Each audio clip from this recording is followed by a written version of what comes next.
Welcome to Exploration Dreamland, a quiet read aloud of the writings of explorers of the real world and the worlds of imagination.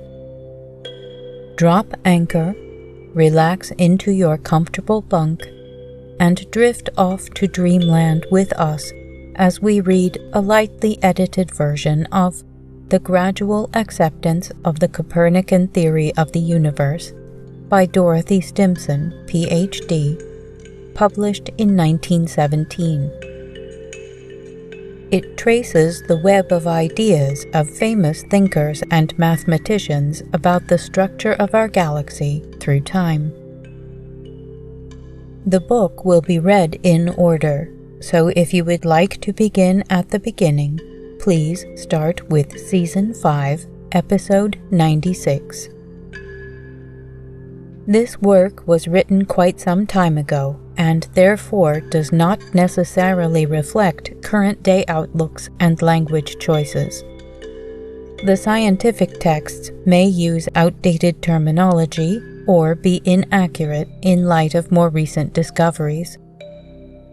This podcast was created primarily to help you relax and to entertain you. The texts are chosen for their ability to charm and interest you, rather than for educational purposes. Apologies in advance for any mispronunciation. I am unfamiliar with most of the languages used in this book, but have done my best with online pronunciation guides. If you would like to stay in touch between episodes, you can follow us on Blue Sky, Instagram, or Facebook at Exploration Dreamland. If you have a moment to leave us a review on Apple Podcasts, even if you don't listen there, it helps more than you know. You can also hear our episodes on YouTube. If you are listening there, please like our episodes and leave a comment for us. We love hearing from you. Now, take a deep breath in, and as you exhale, relax any tension in your muscles. Close your eyes, snuggle into your sleeping space, and listen to tonight's tale.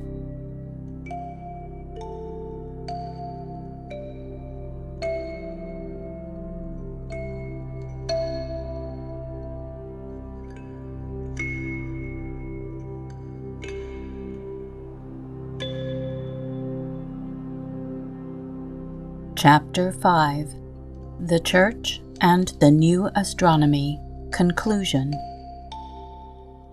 Astronomical thought on the continent was more hampered, in the Catholic countries especially, by the restrictive opinions of the Church. Yet in 1757, when the decree prohibiting all books dealing with the Copernican doctrine was removed from the index, that system had already long been adopted by the more celebrated academies of Europe, for so Madame de Prémonval claimed in 1750, and it was then reaching out to non-scientific readers through simple accounts for, quote, ladies and others not well versed in these somewhat technical matters. The great landmark in the development of the doctrine was the publication of Newton's Principia in 1687, though its effect in Europe was, of course, slower in being felt than it was in England. Newton's work, and that of the astronomers immediately following him, was influential except where the Church's prohibitions still held sway. During this period, the books published in Free Holland were more outspoken in their radical acceptance or in their uncertainty of the truth than were those published in the Catholic countries. Christian Huygens' treatises on the plurality of worlds not only fully accepted the Copernican doctrine, but, like those of Bishop Wilkins in England, deduced therefrom the probability that the other planets are inhabited even as the earth is. A writer on the sphere in 1697 stated the different theories of the universe so that his readers might choose the one that to them appeared the most probable. He himself preferred the Cartesian explanation as the simplest and most convenient of all, quote, though it should be held merely as an hypothesis and not as in absolute agreement with the truth. End quote. Pierre Bayle also explained the different systems, but appears himself to waver between the Copernican and the Tychonic conceptions. He used, however, the old word perigee, nearness to the earth, rather than the Newtonian perihelion, nearness to the sun. His objections to the Copernican doctrine have a familiar ring. It is contrary to the evidence of the senses. A stone would not fall back to its starting place, nor could a bird return to her nest. The earth would not be equidistant from the horizon and the two poles. And lastly, it is contrary to the scriptures. Only a few years later, however, de Maupertuis wrote that no one at that day, 1744, doubted any longer the motion of the earth around its axis, and he believed with Newton that the laws of gravity applied to the universe as well as to the earth. Then he proceeded to explain the Copernican system, which he favored on the ground of its greater probability. Even in 1750, Madame de Prémonval thought it wiser to publish in Holland her little life of her father, Le Mécaniste Philosophe. This Jean Péjon, she claimed, was the first man in France to make spheres according to the Copernican system. An orphan, he was educated by a priest, then took up carpentry and mechanics. When he tried to make a celestial sphere according to the Ptolemaic system, he became convinced of its falsity because of its complexities. Therefore, he plunged into a study of the new system which he adopted. His first Copernican sphere was exhibited before Louis XIV at Versailles in 1706, and was bought by the king and presented to the Académie des Sciences. The second was taken to Canada by one of the royal officials. Public interest in his work was keen. Even Peter the Great, who was then in Paris, visited his workroom. Monsieur Péjon also wrote a book on the Copernican system. It seems, however, as though Monsieur Péjon were slightly in advance of his age, or more daring, perhaps, than his contemporaries, for there was almost no outspoken support of the Copernican system at this time in France. Even Cassini of the French Académie des Sciences did not explicitly support it, though he spoke favorably of it, and remarked that recent observations had demonstrated the revolutions of each planet around the Sun in accordance with that supposition.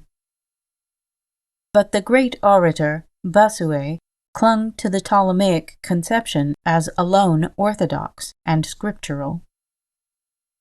Abbé Fénelon, writing on the existence of God, asked, quote, "Who is it who has hung up this motionless ball of the earth?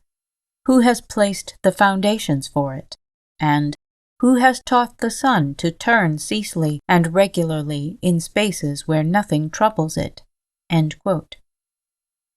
And a writer on the history of the heavens as treated by poets, philosophers, and Moses, 1739, tells Gassendi, Descartes, and many other great thinkers that their ideas of the heavens are proved vain and false by daily experience as well as by the account of creation.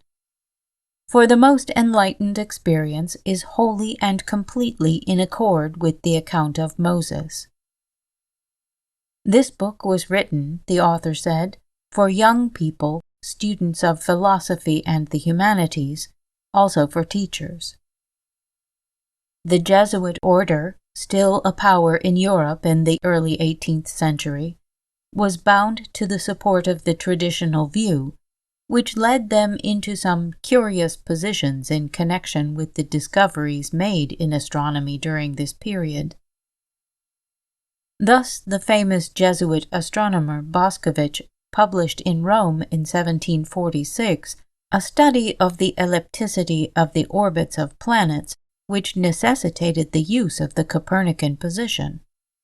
He stated he had assumed it as true merely to facilitate his labors.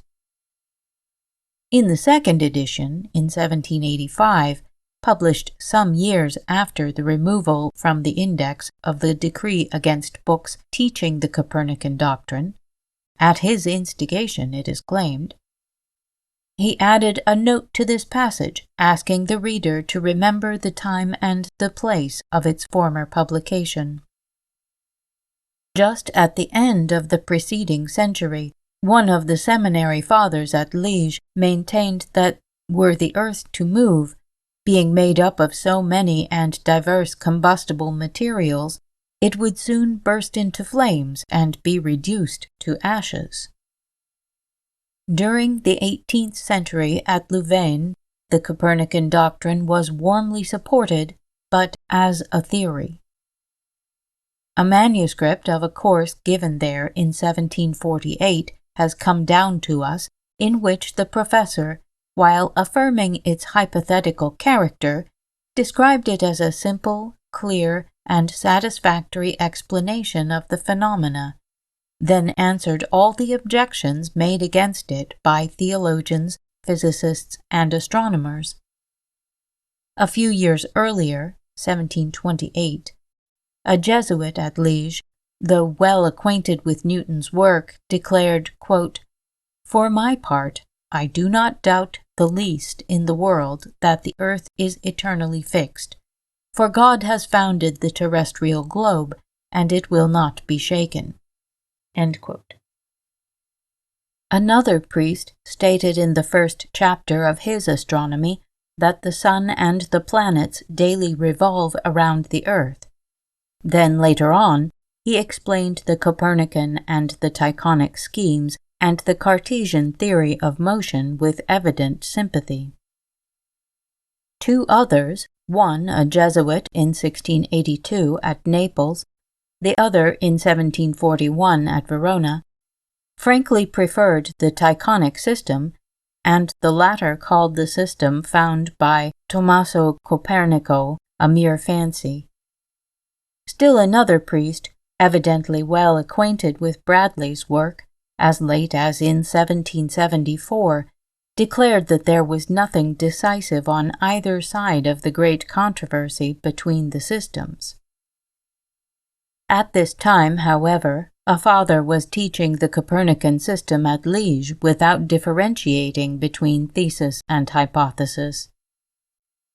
And a Jesuit in 1772, while he denied universal gravitation, the Earth's movement, and the plurality of inhabited worlds, declared that the Roman congregation had done wrong in charging these as heretical suggestions. In fact, Monsieur Montchamp, himself a Catholic priest at Louvain, declared that the Newtonian proofs were considered by many in the 18th century virtually to abrogate the condemnation of 1616 and 1633. Hence the professors of the seminary at Liege had adopted the Copernican system. The famous French astronomer Lalande in Rome in 1757, when the Inquisition first modified its position, tried to persuade the authorities to remove Galileo's book also from the index, but his efforts were unavailing because of the sentence declared against its author. In 1820, Canon Settela was not allowed by the master of the Sacred Palace to publish his textbook because it dealt with the forbidden subject. His appeal to the congregation itself resulted, as we have seen, in the decree of 1822 removing this as a cause for prohibition. Yet as late as in 1829, when a statue to Copernicus was being unveiled at Warsaw, and a great convocation had met in the church for the celebration of the Mass as part of the ceremony, at the last moment the clergy refused in a body to attend a service in honor of a man whose book was on the index. Thus the Roman Catholic Church, by reason of its organization and of its doctrine requiring obedience to its authority, was more conspicuous for its opposition as a body to the Copernican doctrine, even though as individuals many of its members favored the new system. But the Protestant leaders were quite as emphatic in their denunciations, though less influential, because of the Protestant idea of the right to individual belief and interpretation. Luther, Melanchthon, Calvin, Turretin, Owen, and Wesley are some of the notable opponents to it. And when the scientific objections had practically disappeared, those who interpreted the Scriptures literally were still troubled and hesitant down to the present day. Not many years ago, people flocked to hear a preacher of the South, Brother Jasper, uphold with all his ability that the sun stood still at Joshua's command. Far more surprising is this statement in the New Catholic Encyclopedia under Faith, written by an English Dominican.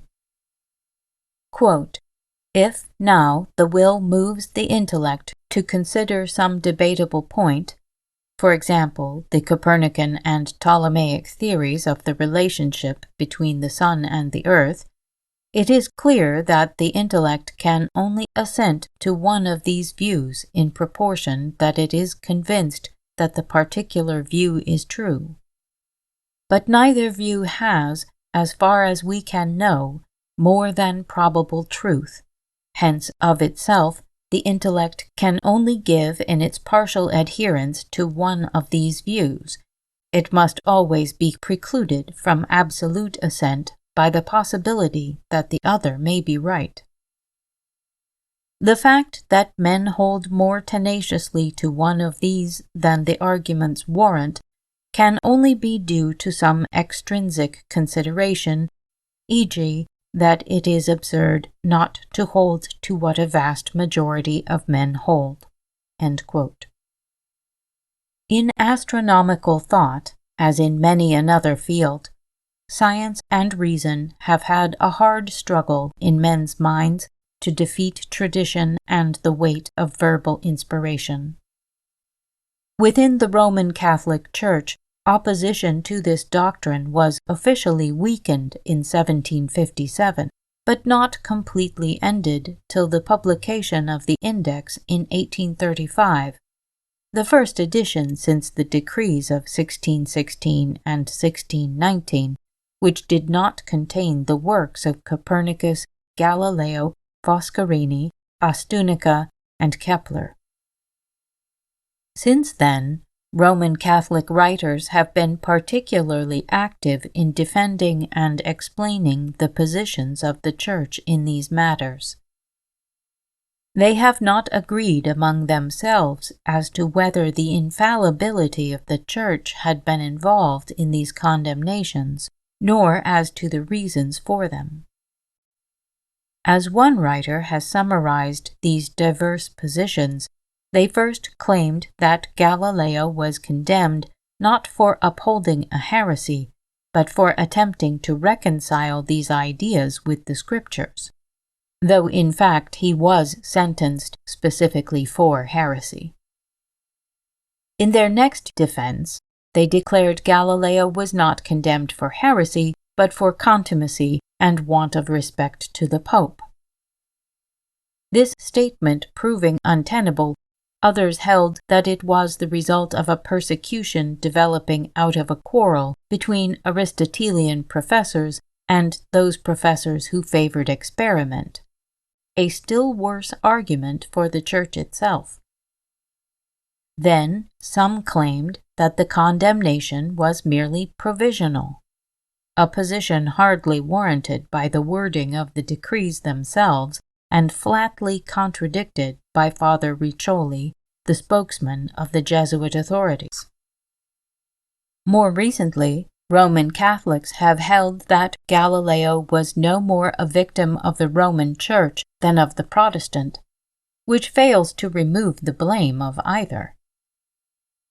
The most recent position is that the condemnation of the doctrine by the popes was not as popes, but as men simply, and the Church was not committed to their decision since the popes had not signed the decrees. But two noted English Catholics, Roberts and Mivart, publicly stated in 1870 that the infallibility of the papacy was fully committed in these condemnations by what they termed incontrovertible evidence. One present-day Catholic calls the action of the congregations, quote, a theoretical mistake. Another admits it was a deplorable mistake, but practically their only serious one.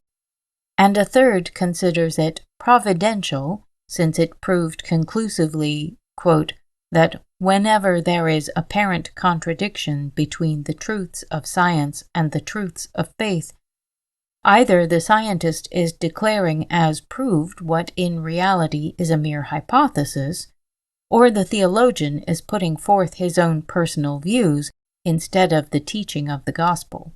End quote. Few would accept today, however, the opinion of the anonymous writer in the Dublin Review in the 40s that, quote, to the pontiffs and dignitaries of Rome we are mainly indebted for the Copernican system, end quote, and that the phrases heretical and heresy in the sentence of 1633 were but the stylus curiae, for it was termed heresy only in the technical sense. The majority of Protestants, with the possible exception of the Lutherans, were satisfied with the probable truth of the Copernican doctrine before the end of the 18th century. Down to the present day, however, there have been isolated protests raised against it, usually on technical grounds supported by reference to the scriptures. De Morgan refers to one such, quote, an inquiry into the Copernican system, ellipses inserted, wherein it is proved in the clearest manner that the earth has only her diurnal motion, ellipses inserted, with an attempt to point out the only true way whereby mankind can receive any real benefit from the study of heavenly bodies, by John Cunningham, London, 1789, end quote. De Morgan adds that, quote, the true way appears to be the treatment of heaven and earth as emblematical of the Trinity, end quote. Another, by Anglo-American, is entitled Copernicus Refuted, or the True Solar System, Baltimore, 1846. It begins thus, quote, one of these must go, the other stand still. It matters not which, so choose at your will. But when you find one already stuck fast, you've only got Hobson's choice left at last. End quote. This writer admits the Earth's axial rotation, but declares the Earth is fixed as a pivot in the center of the universe, because the poles of the Earth are fixed and immovable, and that the Sun, as in the Tychonic scheme, encircles the Earth, and is itself encircled by 5 planets. His account of the origin of the Copernican system is noteworthy. It was originated by Pythagoras and his disciples, but lay neglected because it was held to be untenable in their time. It was, quote, revived when learning was at its lowest ebb by a monk in his cloister, Copernicus, who, ransacking the contents of the monastery, happened to lay his hands on the manuscript and then published it to the world with all its blunders and imperfections. End quote. One might remark that the Anglo-Americans' own learning was at a very low ebb. The Tychonic scheme was revived also some years later by a Dane, Zutphen, in 1856. 3 years after, an assembly of Lutheran clergy met together at Berlin to protest against science falsely so called, but were brought into ridicule by Pastor Knapp's denunciations of the Copernican theory as absolutely incompatible with belief in the Bible. A Karl Schopfer had taken up the defense of the Tychonic scheme in Berlin before this, in 1854, and by 1868 his lecture was in its 7th edition. In it he sought to prove that the earth revolves neither upon its own axis nor yet about the sun. He had seen Foucault's pendulum demonstration of the earth's movement, but he held that something else, as yet unexplained, caused the deviation of the pendulum, and that the velocity of the heavens would be no more amazing than the almost incredible velocity of light or of electricity. His lecture, curiously enough, fell into the hands of the late General John Watts de Peyster of New York, who had it translated and published in 1900, together with a supplement by Frank Alabin. Both these gentlemen accepted its scientific views and deductions, but the general refused to go as far as his colleague in the latter's enthusiastic acceptance of the verbal inspiration of the Scriptures as a result of these statements. A few months later, they published a supplementary pamphlet claiming to prove the possibility of the sun's velocity by the analogy of the velocity of certain comets. A Professor J.R. Lang, attracted by these documents, sent them his own lucubrations on this subject. He considered Newton's doctrine of universal attraction nonsense, and had absolute proof in the fixity of the pole star that the earth does not move. In a letter to General de Peyster he wrote, quote, "Let us hope and pray that the days of the pernicious Copernican system may be numbered," end quote. But he did not specify why he considered it pernicious. The general was nearly 80 years old when he became interested in these matters, and he did not live long thereafter to defend his position. His biographers make no mention of it. The other men seem almost obsessed, especially Lang, like the Italian painter Sindico, who bombarded the director of the Paris Observatory in 1878 with many letters protesting against the Copernican system. German writers, whether Lutherans or not, appear to have opposed the system more often in the last century than have the writers of other nationalities. Besides those already mentioned, one proposed an ingenious scheme in which the sun moves through space, followed by the planets as a comet is by its tail, the planets revolving in a plane perpendicular to that of the sun's path. A diagram of it would be cone-shaped. He included in this pamphlet, besides a list of his own books, all published in Leipzig, a list of 26 titles from 1758 to 1883, books and pamphlets evidently opposed in whole or in part to the modern astronomy, and 17 of these were in German or printed in Germany. In this country, at St. Louis, was issued an Astronomische Entdeckung in 1873 by J.C.W.L. According to the late President White, a bitter attack on modern astronomy and a decision by the Scriptures that the earth is the principal body of the universe, that it stands fixed, and that the sun and the moon only serve to light it. Such statements are futile in themselves nowadays, and are valuable only to illustrate the advance of modern thought, of which these are the little eddies. While modern astronomers know far more than Copernicus even dreamed of, much of his work still holds true today. The world was slow to accept his system because of tradition, authority, so-called common sense, and its supposed incompatibility with scriptural passages. Catholic and Protestant alike opposed it on these grounds, but because of its organization and authority, the Roman Catholic Church had far greater power and could more successfully hinder and delay its acceptance than could the Protestants. Consequently, the system won favor slowly at first through the indifference of the authorities, then later in spite of their active antagonism. Scholars believed it long before the universities were permitted to teach it, and the rationalist movement of the 18th century, the revolt against a superstitious religion, helped to overturn the age-old conception of the heavens and to bring Newtonian Copernicanism into general acceptance.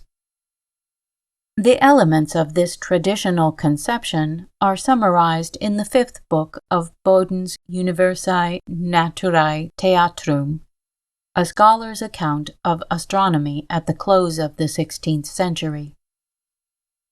Man, in his terrestrial habitation, occupies the center of a universe created solely to serve him. God presides over all from the empyrean above, sending forth his messengers the angels to guide and control the heavenly bodies. Such had been the thought of Christians for more than 1,000 years.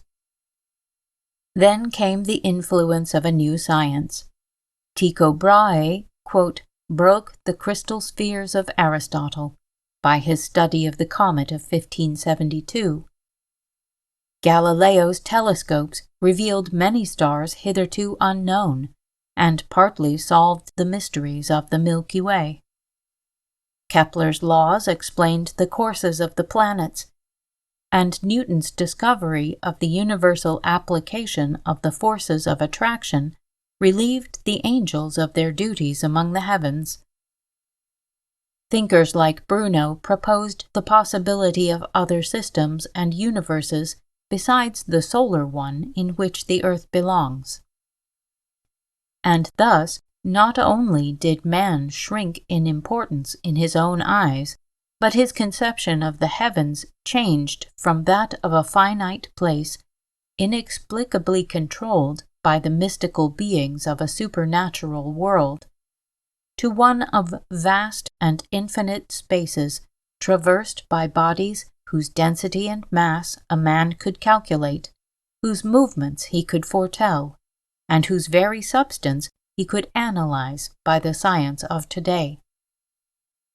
This dissolution of superstition, especially in regard to comets, was notably rapid and complete after the comet of 1680.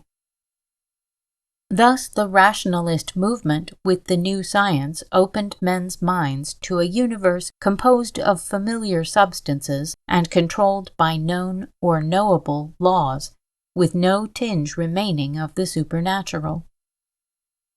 Today, a man's theological beliefs are not shaken by the discovery of a new satellite or even a new planet, and the appearance of a new comet merely provides the newspaper editor with the subject of a passing jest. Yet it was fully 150 years after the publication of the De Revolutionibus before its system met with the general approval of scholars as well as of mathematicians. Then nearly a generation more had to elapse before it was openly taught, even at Oxford, where the Roman Catholic and Lutheran churches had no control. During the latter part of this period, readers were often left free to decide for themselves as to the relative merits of the Tychonic and Copernican or Copernican-Cartesian schemes. but it took fully 50 years and more besides before these ideas had won general acceptance by the common people. So wedded were they to the traditional view through custom and a superstitious reverence for the Bible. Briefly then, the De Revolutionibus appeared in 1543 and quietly won some supporters, notably Bruno, Kepler, and Galileo. The congregations of the Index specifically opposed it in 1616 and 1633. However, it continued to spread among scholars and others with the aid of Cartesianism for another 50 years, till the appearance of Newton's Principia in 1687. Then its acceptance rapidly became general even in Catholic Europe, till it was almost a commonplace in England by 1743, 200 years after its first formal promulgation, and had become strong enough in Europe to cause the congregations in 1757 to modify their stand. Thereafter, opposition became a curiosity rather than a significant fact. Only the Roman Church officially delayed its recognition of the new astronomy till the absurdity of its obsolete position was brought home to it by Canon Setela's appeal in 1820. 15 years later, the last trace of official condemnation was removed, a little over 200 years after the decrees had first been issued, and just before Bessel's discovery of stellar parallax at length answered one of the strongest and oldest arguments against the system. Since then have come many apologias in explanation and extenuation of the Church's decided stand in this matter for so many generations. Though Galileo himself was forced to his knees, unable to withstand his antagonists, his work lived on after him. He and Copernicus, together with Kepler and Newton, stand out both as scientists and as leaders in the advance of intellectual enlightenment. The account of their work and that of their less well-known supporters, compared with that of their antagonists, proves the truth of the ancient Greek saying which Rheticus used as the motto for the Narratio Prima, the first widely known account of the Copernican system. Quote, "One who intends to philosophize must be free in mind." End quote.